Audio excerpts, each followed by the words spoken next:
सोचा है आपने दीदी? हाँ, मैंने तो सोच रखा है। हाय फ्रेंड्स, जय जिनेंद्र। जय जिनेंद्र। 31 को आप सभी रेडी रहना, मूवी की टिकट मैंने अरेंज कर ली है।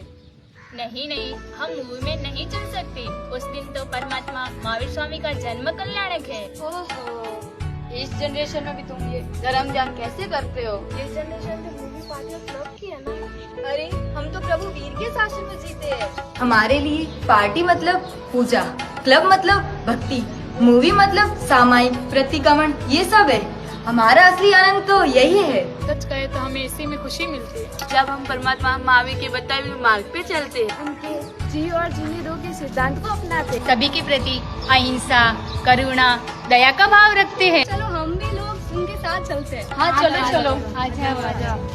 धर्म को धर्म से जोड़ो, मन में संकल्प लो, आज से नहीं अभी से। प्रभु वीर के बताए मार्गों पर हमें हमेशा चलना है। अहिंसा परमो धर्म के सिद्धांत को जीवन में अपनाना है। परमात्मा महावीर स्वामी के जन्म कल्याण पर आप सभी को जरूर जरूर